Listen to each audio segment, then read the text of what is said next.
اليحافي دقيقتين و13 ثانية. إذا تأتي هذه المنافسة وتحمل كل التحدي على أرضية ميدان الأبيض منجم السبق. شكرا لهذه المؤسسة الرائدة العملاقة، شكرا لشركة ابناء شطيط على دعمهم الكبير ودعمهم المتواصل، شكرا للجان المنظمة واللجان الساهرة واللجان المعطية كل حق حقه. شكرا يا ابو احمد سعيد بن صغير الوهيبي الذي يتابع كل كبيرة وصغيرة ايضا على ارضية ميدان الابيض منجم السبق.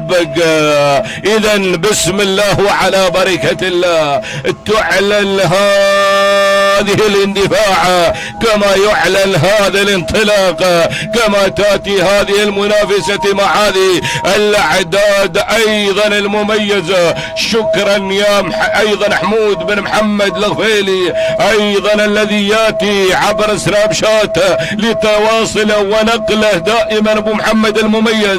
فمرحبا بكل اخواننا الاعلاميين الناقلين لهذا الحدث الكبير مباشرة الى الكايد واسمه كايد وموقع مكيد. ياتي ثويني بن زويد بن برغش اليحافي مقدما لنا الكايد على الصدارة، بينما المركز الثاني يا شاهين عبد الله بن سعيد بن سالم الوهيبي، بينما التدخل الكبير من مضبوط ومضغوط عبد الله بن سعيد بن سلطان الغفيلي، مضبوط وهو مضبوط ويحمل شعار مضبوط للمنافسة. بينما الوصول وياتي غالي والاسم غالي يا بن سويدان الشاب بن سويدان بن سالم الغفيلي. وصل ايضا شاهين عبد الله بن سعيد بن سالم الوهيبي الشيباني، ولكن الله يا بن برغش اللي ما في حيلة، هذا بن برغش اللي ما في حيلة طيره من اول الصباح، قدم بالشوط الاول الرئيسي. ياتي الكايد ثويني بن زويد بن برغش اليحافي، روح يا راعي سميحة روح، انطلق للناموس والانتصار. ياتي الكايد يستحرم الكايد، يطير الكايد ايضا من ميدان الابيض منجم السبق القطاع الغربي.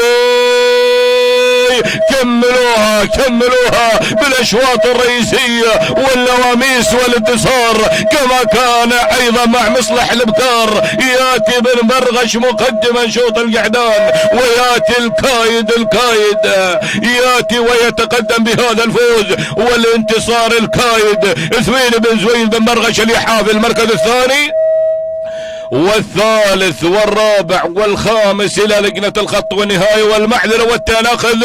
توقيت الكايد 2:12 ثانية ما شاء الله بتوقيت الرائع والمميز. الكايد ثويني بن زويد بن برغش اليحافي، تهانينا لك يا ابو زويد على هذا الفوز والانتصار. وسلام يا راعي سميحة، سلام ومشكور على تقديم الكايد بالشوط الاول القعدان، تهانينا. والناموس 2:12 ثانية من التوقيت المميزة تحت اقدام الكايد، تهانينا. والناموس